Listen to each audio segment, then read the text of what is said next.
A gente tem um questionamento também bastante importante sobre a previsão dos direitos fundamentais na Constituição Federal, que é o seguinte: existe distinções entre brasileiros no que diz respeito aos direitos fundamentais estabelecidos na Constituição Federal? Será que a gente pode pensar em um tratamento diferenciado entre brasileiros em relação ao usufruto, ao gozo de direitos fundamentais estabelecidos na Constituição Federal? É possível sim, tá? A gente viu que os brasileiros são destinatários dos direitos fundamentais estabelecidos na Constituição Federal. Mas a Constituição Federal, a própria Constituição, pode sim estabelecer tratamentos diferenciados para determinados grupos de brasileiros, tá? Isso nem mesmo ofende a igualdade. Por quê? Porque nós temos que pensar na igualdade material. Tá? A Constituição protege a igualdade formal, que é o tratamento igualitário de todos na lei, mas também busca a igualdade material, que é aquela velha história de tratar desigualmente os desiguais na medida de suas desigualdades. Tá? Então, pensando na igualdade, a própria Constituição estabelece diferenças de tratamento entre brasileiros. E aí eu trouxe aqui para a gente uma série de exemplos que mostram isso pra gente, tá? E são exemplos que são cobrados em prova. Inclusive aquelas provas objetivas que às vezes cobram só a literalidade da Constituição ali, a lei seca e tal, elas gostam de cobrar muito esses detalhes, tá? Então é importante ficar atento a isso. Olha só, eu vou jogar na tela porque aí vocês conseguem visualizar e eu vou comentando em seguida, tá? Olha só, vamos ver aqui. Primeiro, entre brasileiros natos e naturalizados, a Constituição estabelece distinção. Olha só o que fala o artigo 12, parágrafo 2º. Ele fala o seguinte, ó: a lei não poderá estabelecer distinção entre brasileiros natos e naturalizados, salvo nos casos previstos nesta Constituição. Salvo nos casos previstos nesta Constituição. Então, olha só. O que esse dispositivo diz? Ele fala o seguinte: olha, a norma infraconstitucional não pode estabelecer alguma discriminação entre brasileiros natos e naturalizados. Então, a condição, o tipo de nacionalidade, se é a nacionalidade originária ou a nacionalidade secundária, não pode ser utilizado pelo legislador infraconstitucional para estabelecer distinções entre brasileiros. Mas a própria Constituição pode estabelecer essa distinção. É o que fala o finalzinho ali do parágrafo 2º do artigo 12. Ele fala, salvo nos casos estabelecidos nesta Constituição. Significa isso, exatamente isso. A Constituição Federal pode estabelecer distinções entre brasileiros em virtude do tipo de nacionalidade que eles têm, se originária ou se secundária, aquela nacionalidade adquirida, né? O brasileiro naturalizado. E aí nós temos exemplos na Constituição que mostram esse tratamento diferenciado entre brasileiros natos e naturalizados. Olha só, vou jogar aqui na tela para vocês também. Olha aí.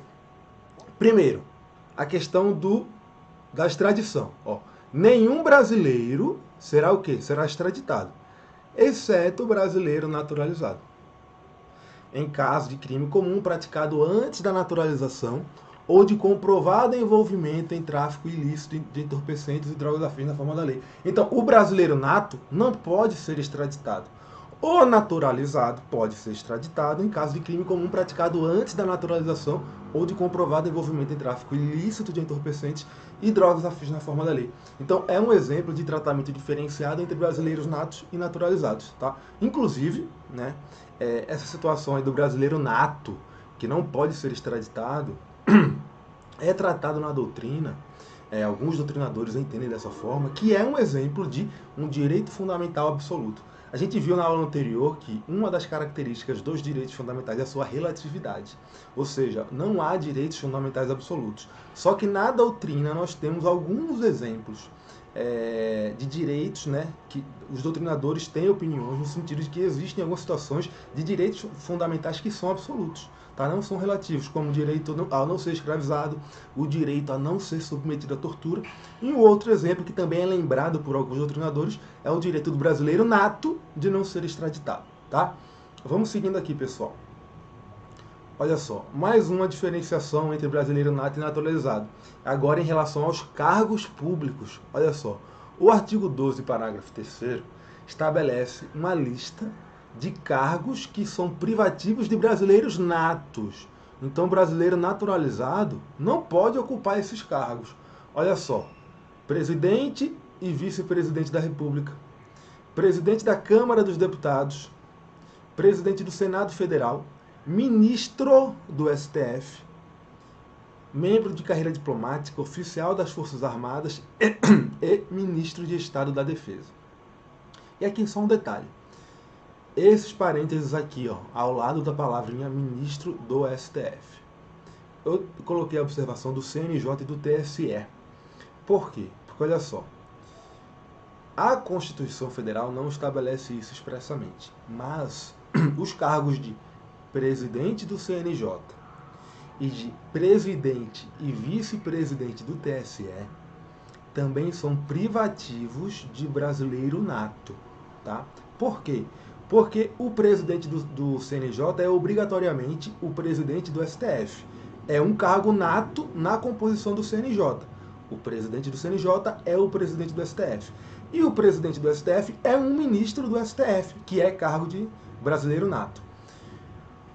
O presidente do TSE e o vice-presidente do TSE são eleitos dentre os ministros do STF que compõem o TSE. Nós temos 3 ministros do STF compondo o TSE. Desses 3, um será o presidente do TSE e o outro o vice-presidente. Como o cargo de ministro do STF é privativo de brasileiro nato, os cargos de vice-presidente e de presidente do TSE também são privativos de brasileiro nato. Tá? Então, cuidado. Isso pode ser cobrado em prova. A Constituição não fala isso expressamente, mas são cargos privativos de brasileiro nato. Tá? Voltando aqui para os nossos slides, olha só. Temos aqui mais uma diferenciação relativa ao tipo de nacionalidade dos brasileiros. A composição do Conselho da República. Olha só, o Conselho da República é órgão superior de consulta do presidente da República e dele participam. Aí no inciso 7 tem lá a previsão: 6 cidadãos brasileiros natos. Então o brasileiro naturalizado não pode compor o Conselho da República. Outra distinção aqui, ó, em relação ao que é a propriedade e ao controle das empresas jornalísticas e das empresas de radiodifusão, tá? Radiodifusão sonora e de sons e imagens, que fala o seguinte, ó, o artigo 222, parágrafo 1º da Constituição, ele fala que pelo menos 70% do capital total e do capital votante das empresas jornalísticas e de radiodifusão sonora e de sons e imagens deverá pertencer direta ou indiretamente a brasileiro nato, ou, se for naturalizado, tem que ser brasileiro naturalizado há mais de 10 anos.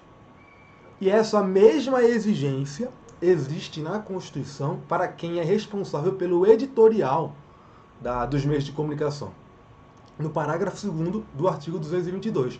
Olha só, a responsabilidade editorial e as atividades de seleção e direção da programação veiculada são privativas de brasileiros natos ou naturalizados há mais de 10 anos, em qualquer meio de comunicação social. Então nós temos aí mais uma distinção entre brasileiros natos e brasileiros naturalizados. Tá? Seguindo, né, nós temos outras situações de tratamento diferenciado na Constituição entre brasileiros. A gente tem diferenciação de tratamento entre brasileiros homens e brasileiros mulheres. Temos diferenciação de tratamento entre brasileiros ricos e pobres. E por aí vai. Olha só. Vamos seguindo aqui. Olha. A Constituição diferencia brasileiros que estão em gozo de direitos políticos dos que não estão. Por exemplo, o artigo 5º, inciso 73, fala que qualquer cidadão é parte legítima para propor ação popular. Então, só pode propor ação popular quem é cidadão, que é aquele brasileiro que está no gozo dos direitos políticos. Se não estiver no gozo dos direitos políticos, o brasileiro não pode ajuizar ação popular. Tá? Agora, ok, distinção estabelecida na Constituição entre homens e mulheres. a Constituição prevê especificamente para presidiárias mulheres o quê? Que deve haver condições para a amamentação, tá? Para que elas permaneçam com seus filhos durante a amamentação. Outra diferenciação, né? A Constituição prevê a licença gestante de 120 dias. E da licença paternidade, ela não prevê prazo. Ela diz que vai haver fixação de prazo na lei, né? Agora, a gente sabe que o STF recentemente teve uma decisão concedendo ao pai solo uma licença paternidade da mesma duração da licença maternidade, né? Foi um caso envolvendo o servidor federal, e no âmbito federal, servidoras têm licença maternidade de 180 dias, que são 120 dias prorrogáveis por 60. E aí o Supremo Tribunal Federal deu esse mesmo direito aos pais para terem licença paternidade quando forem pais solo, tá? O pai que não tem a mãe junto. Por quê? Porque o objetivo aqui é proteger a criança, certo? Não é proteger o pai, é proteger a criança. Então, para proteger a criança, tem que dar ao pai solo uma licença maternidade, uma licença com a mesma duração da licença maternidade, tá? Seguindo, a gente tem aqui o estabelecimento na Constituição de idades diferentes para aposentadoria, tá? Tanto no regime próprio de Previdência, lá no artigo 40, quanto no regime geral de Previdência, lá no artigo 201. Então, tratamento diferenciado em relação a direitos fundamentais entre brasileiros de diferentes grupos. No caso aqui, os grupos são homens e mulheres, tá? Outro tratamento diferenciado entre diferentes grupos de brasileiros. Aqui são, de um lado, os pobres e, de outro lado, os ricos, tá? A Constituição prevê o quê? Prestação de assistência jurídica integral e gratuita para os pobres, né? Para os hipossuficientes. A Constituição prevê também o quê? Gratuidade de registro civil de nascimento e de certidão de óbito para também os hipossuficientes. Agora um detalhe, tá? Uma lei, se eu não me engano, é a lei de número 9534. Ela estendeu essa gratuidade do registro de nascimento e de óbito e da primeira certidão respectiva para todos os brasileiros, tá? A Constituição prevê essa gratuidade para os hipossuficientes. A lei estendeu essa gratuidade para todos os brasileiros, independentemente da condição socioeconômica, certo? Essa lei foi questionada no Supremo Tribunal Federal, porque ela ampliou a garantia da Constituição. O Supremo Tribunal Federal declarou essa lei constitucional, tá? Então vejam, a gente, né, todo mundo tem a gratuidade do registro de nascimento porque está previsto em lei, tá? Todo mundo, seja pobre ou rico, porque está previsto em lei, não na Constituição. Essa lei foi reconhecida constitucional pelo Supremo Tribunal Federal. E o Supremo Tribunal Federal foi além, tá? Ele estabeleceu também o quê? A gratuidade do registro para os estrangeiros que vêm residir no Brasil.